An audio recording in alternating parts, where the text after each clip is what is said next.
I'm real excited that I have the opportunity to share this with you. If you haven't been familiar with our channel, in 2005 we were wiped off the map with a hurricane named Ivan. And it wasn't some small affair, and it wasn't anything short term. We stood in line in FEMA distribution centers for ice and water, MREs. I learned a lot from that experience. All right, a little bit about this stove. Let me look at my notes for a moment. The size is 12 3/8 inch square, okay, by 9 1/4 inches tall. It has a ring on it, and there's a catalytic converter on the top of this. And this allows, it's made of soft metal, okay, and your wick burns, make sure I get this correct, your wick will burn in the center ring here. This is where all your wicks will come up through, and it'll allow a good airflow. I think this was invented in, I'm going to say 1908, I think, and they really haven't improved upon it. It has very soft metal right here, and you have to be careful not to ding this because it'll acquire air leaks.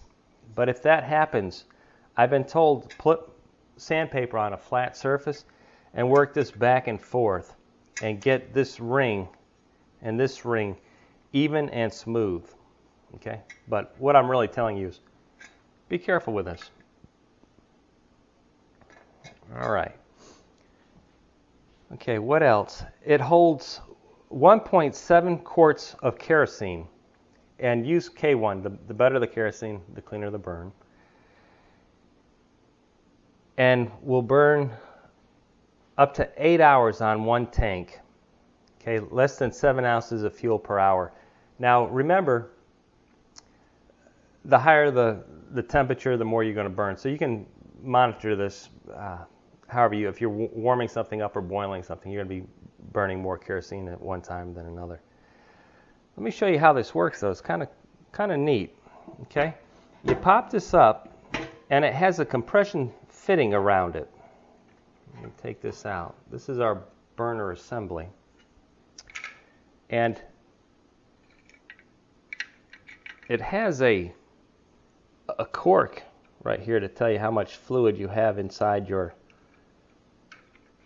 tank. But let me pull this all aside here and show you really what we've got going on. Inside, very simple design, is a pan that holds your kerosene, and your wicks will just lay down in that pan. And give it some time. If you're new to this, burn this outside, okay, get the machining oils off of it, burn off your catalytic converter, burn a tank all the way through it. Let it burn all the way before you really need this stove. Fill it up. Use that Mr. Funnel that I had showed you earlier in the last video, or last two videos back, to make sure that you have no water in this, because water is going to prohibit proper wicking of the kerosene. That's going to get us, again, a nice burn. Because it's not a self-sealing unit, it doesn't have screw lids down or anything like that, be careful transporting this. Don't tip it upside down, or it'll leak. And I've heard other people talk about their float getting caught in the wicks and giving them the wrong reading. So when you're assembling this, assemble it all carefully the first time, and you shouldn't have any trouble. And I'm going to be showing you how to put your wicks in. When you receive your stove, there aren't going to be any wicks in it at all. And I'm going to show you how to put your wicks in, burn it off, for the full tank, and then we're going to do some testing on this stove, because I have gone through, the propane. If you haven't looked at the past videos of me talking about Hurricane Ivan, Well, you go, well, I'm going to leave. The roads are totally not usable. All right? It's like a war zone. There's huge trees over all of the roads. You cannot leave. So you better have your stuff that you've prepped available. Second, well, if I got wiped off the map, I'm going to go into a hotel room or get an apartment. Well, that's not going to happen because you're going to have this huge influx of all these workers come in that are trying to earn money and work for FEMA and put new roofs on. No vacancies. Everything's going to be taken up in a heartbeat. So I hope you listen to me and learn from my experience. Propane. Lived in a FEMA trailer, and you're going to end up going through propane all the time. And it's going to go out when you least want it. Kerosene, trust me, is the way to go. So let's get moving on putting our wicks in.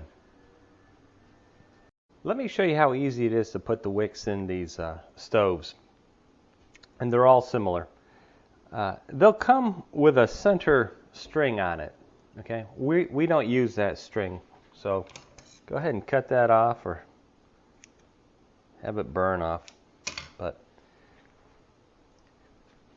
And just put it right in the center of it on the loop. See that? And your burner, this knob adjusts the height of the wicks, and on the bottom you can see this goes up and down. You want that all the way raised, and to know that you'll see this piece of metal sticking out of it. Okay? Just feed it up through the bottom of it, like so.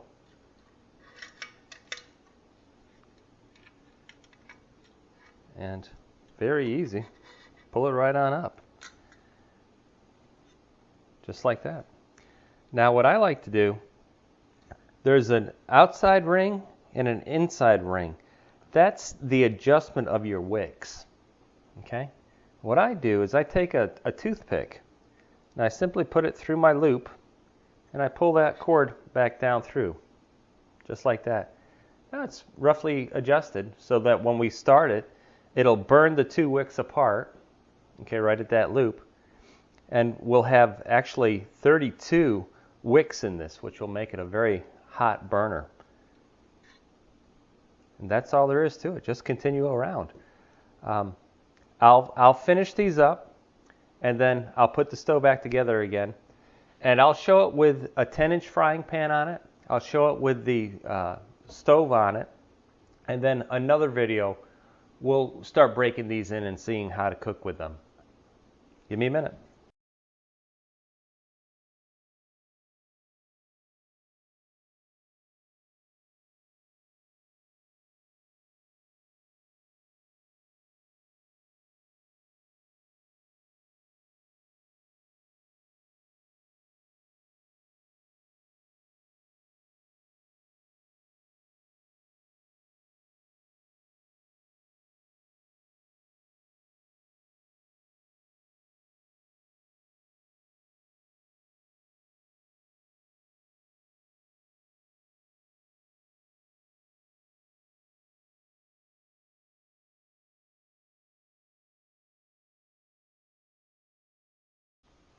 All right, we've installed all of our wicks. Didn't take very long. We've got our little float right here for our fuel gauge. And all we do is just put the wicks into that little pan I told you about. Set it down like this.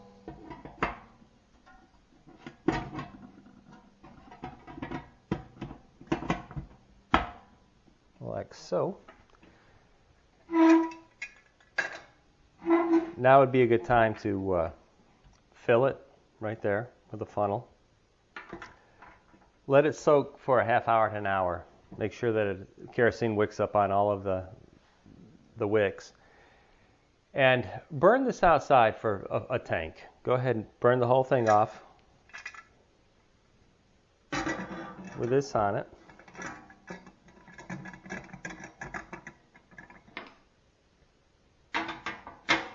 And we'll be doing another video, so this isn't so long, on a couple experiments cooking with this. What I wanted to show you now, though, was just a couple of items on the stove. This is a 10-inch cast iron fry pan, just to show you how it fits for scale and size. All right. And this is the oven that you can purchase, just to show you how it fits on it. This is 13 inches by 13 inches, a cube, and this will hold comfortably a 10-inch by 10-inch pan, to give you an idea when you're baking, just to give you an idea of scale.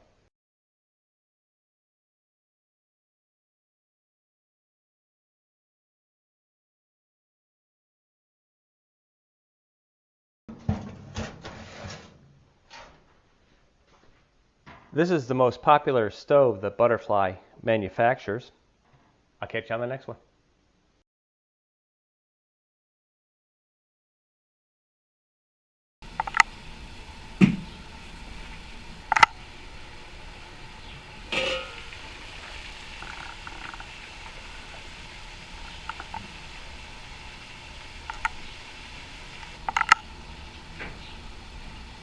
Please give me a thumbs up if you like this, and share it with people if you would. Let's get those numbers going to the million. I appreciate it. Thank you very much.